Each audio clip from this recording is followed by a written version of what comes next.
Coin traders, how's it going? Thanks for joining me for the show. We do have a huge, massive announcement that finally Sam Bankman-Fried from FTX has in fact been arrested in the Bahamas and is waiting extradition to the US. Now, there has been a treaty in place with the Bahamas for extradition since the 20th century, basically back when the Bahamas were controlled by England or Britain, and that's kind of still one of the treaties that's in place now. And we're going to talk about how there hasn't really been an official formal charge yet, just basically a request. So even now you can see SBF's arrest followed receipt of formal notification from the United States that it has filed criminal charges against SBF and is likely to request his extradition. And so you can see that earlier this evening, the Bahamian authorities arrested Samuel Bankman-Fried at the request of the U.S. government based on a sealed indictment. And so the U.S. Attorney Damian Williams actually says that they expect to move to unseal the indictment in the morning and will have more to say at that time. So not necessarily any formal charges ahead right now, but according to some legal experts that have told CNBC that some of these charges could include wire or bank fraud charges, and if that does happen, then he could be facing life in prison without the possibility of supervised release. Personally, I don't think that will ultimately end up being the case. I think the sentence will be pretty severe, but I don't necessarily see a life sentence coming out of this for SBF. But yeah, so in addition, we do have some of the other charges that include wire fraud, like we mentioned, wire fraud conspiracy, securities fraud conspiracy, and of course, money laundering as well. But it's crazy because I don't think it actually ends there. And so while the U.S. is pursuing criminal charges against SBF individually, the Bahamas will continue its own regulatory and criminal investigations into the collapse of FTX with the continued cooperation of its law enforcement and regulatory partners in the United States and elsewhere. So we could be looking at multiple charges coming across not only the US, but also the Bahamas as well.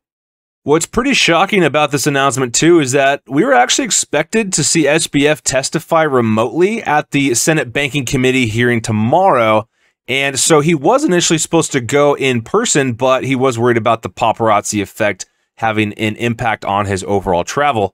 And so initially we thought this date was going to get pushed back, but ultimately there was confirmation that the 13th was going to be the date. Now you can even see that this article was written earlier today on the 12th, so day of recording. And so obviously the news announcement of the arrest has pretty much shocked a lot of the crypto space, and especially mostly been good news for everyone else in the overall crypto space and everyone that has been impacted. Now SBF is the only one that has been impacted so far, so we still have teenage Caroline floating around, but my suspicion is that there's likely going to be some charges and arrest for her as well, due to her involvement in the involvement of Alameda Capital and all of that.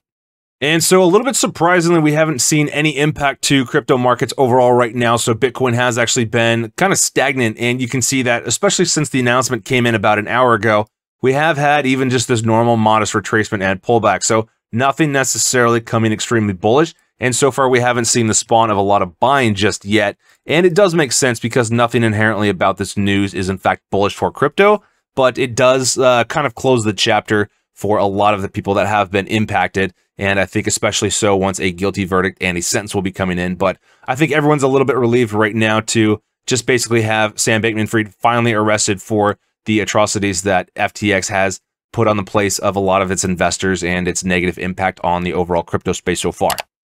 Twitter's been a lot of fun to follow right now because it's been a huge buzz talking about the arrest and such, but yeah, definitely make sure you go drop us a note over there, and we do have a lot of discussions, so @coin_trades is the handle. Make sure you do go follow us on Twitter and jump in a lot of these FTX and Sam Bankman-Fried arrest discussions. But that is going to wrap up our quick update. Hopefully this has been good news for you as well. As always, do appreciate you hitting that thumbs up, like, and subscribe button if you haven't done so just yet. Plenty more news announcements and updates across crypto to come.